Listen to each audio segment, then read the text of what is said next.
नमस्कार विद्यार्थी मित्रांनो, इयत्ता 10वी गणित भाग 1 या पुस्तकातील पहिलंच प्रकरण जे आहे त्याचं नाव आहे दोन चलातील रेषीय समीकरणे। या प्रकरणामध्येच दोन चल आलेले आहेत। म्हणजे दोन चल म्हणजे काय, आपण a b x y p q अशा प्रकारची जी इंग्रजी अंक वापरतो, इंग्रजी अक्षरे वापरतो समीकरणांमध्ये, त्याला चल असं म्हणतात। आपल्याला सुरुवातीला ही कन्सेप्ट क्लिअर झाली असेल की उदाहरणार्थ 5x असेल, 5x, तर याला आपण चल म्हणतो आणि याला आपण सहगुणक म्हणतो। ती कन्सेप्ट आपली क्लिअर झालेलीच आहे। आपण वळूयात आपल्या उदाहरणाकडे की खालील एक सामायिक समीकरणे सोडवा। त्यामध्ये पहिलंच उदाहरण आहे ते म्हणजे 3a + 5b = 26 व a + 5b = 22 हे एक सामायिक समीकरण सोडवा। समीकरण सोडवायचं म्हणजे नेमकं करायचं काय, तर त्यामध्ये जी चल वापरली आहेत ना त्या चलांच्या किमती काढायच्या असतात फक्त, बस। या ठिकाणी a आणि b हे दोन चल वापरली आहेत, मग a ची किंमत काढायची आणि b ची किंमत काढायची। यालाच म्हणतात समीकरण सोडवणं, त्यालाच मराठीमध्ये उकल असं म्हणतात, त्याला आपण सोल्युशन असंही म्हणतो। मग सुरुवातीला काय करायचंय, तर सगळ्यात अगोदरची स्टेप म्हणजे जे समीकरण आहे त्याला नावं द्यायची आहेत। बघा, समीकरण क्रमांक 1 आणि समीकरण क्रमांक 2। सगळ्यात अगोदरची स्टेप म्हणजे समीकरणांना नावं देणे। नावं दिल्यानंतर दुसरी स्टेप त्या समीकरणांचे सहगुणक बघा, कारण सहगुणकांवरच आपण त्या चलांच्या किमती काढणं हे अवलंबून असतं। आता सहगुणक बघा, या ठिकाणी a चा सहगुणक 3 आहे, इथे a चा सहगुणक काहीच नाही म्हणजे 1 आहे। या ठिकाणी 5 आहे, b चा सहगुणक इथे पण 5 आहे।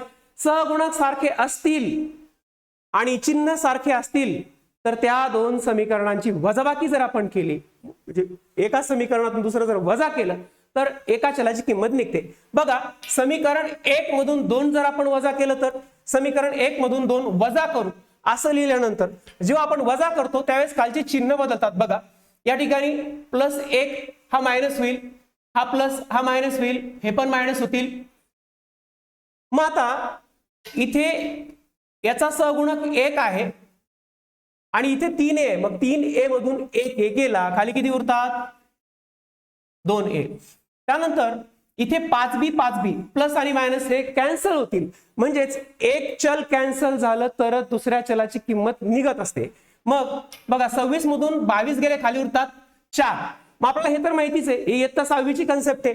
2a = 4 असेल, 2a = 4 असेल तर a बरोबर किती बाबा, तर a बरोबर 4 जशास तसे गुणाकारातले 2 भाग करत जातील, 2 दुने 4, म्हणजेच a ची किंमत आली आहे 2। ही झाली एका चलाची किंमत। याच पद्धतीने दुसऱ्या चलाची किंमत आपल्याला काढायची। मग ती कशी काढायची, a बरोबर 2 आलेत ना, मग ती किंमत कशी काढणार आपण, तर ही जी किंमत आलेली आहे ती कुठल्याही एका समीकरणामध्ये ठेवायची। मग असं स्पष्ट लिहावं लागेल की a बरोबर 2 ही किंमत किंवा ह्या चलाची किंमत समीकरण क्रमांक 1 मध्ये ठेवू किंवा समीकरण क्रमांक 2 मध्ये ठेवू। मग आपण जे सोपं वाटेल त्या समीकरणात ठेवायचे। आपण म्हणूयात की समीकरण क्रमांक 2 मध्ये a बरोबर 2 ही किंमत ठेवू। मग समीकरण 2 लिहायचे। बघा, समीकरण 2 काय आहे, a + 5b = 22। मग आता a ची किंमत किती आली आहे, तर a ची किंमत आली आहे 2, म्हणून a च्या जागेवर 2 लिहिले। 2 + 5b = 22। किंमत काढायची आता b ची, या चलाची। मग 5b जशास तसं ते पद पूर्ण एका बाजूला घ्यायचे। समीकरणाच्या 2 बाजू असतात, डावी बाजू आणि उजवी बाजू। उजव्या बाजूला चल घ्यायचे, डाव्या बाजूला अंक घ्यायचे। बघा, मग या ठिकाणी 5b बरोबर अंक एका बाजूला म्हणजेच 22 बरोबर चिन्हांतर येतील। हे जे 2 आहेत तिकडे अधिक आहेत, तिकडे जाऊन वजा होतील, म्हणजेच 5b बरोबर येईल 22 मधून 2 गेले, खाली राहिली 20। 5b बरोबर 20 आहे। मग या ठिकाणी पहिल्याप्रमाणेच आपण b ची किंमत काढू शकतो। b बरोबर 20 जशास तसे गुणाकारातले 5 भागाकारात जातील, भाग दिल्यावर 5 × 20 म्हणजे b बरोबर 4। मग याला लिहायचं कसं उत्तर, तर याप्रमाणे आपण उकल असं लिहू शकतो। या समीकरणाची उकल काय आहे, कंसात लिहायचे, a ची किंमत अगोदर 2 आणि b ची किंमत नंतर 4। ही झाली उकल। हे समीकरण या पद्धतीने सोडवलं जातं. हे समीकरण 3 मार्क पर्यंत बोर्डाच्या पेपरमध्ये विचारलं जातं. कधी कधी कृती पूर्ण करा म्हणूनही 2 गुणांसाठी हा प्रश्न येऊ शकतो.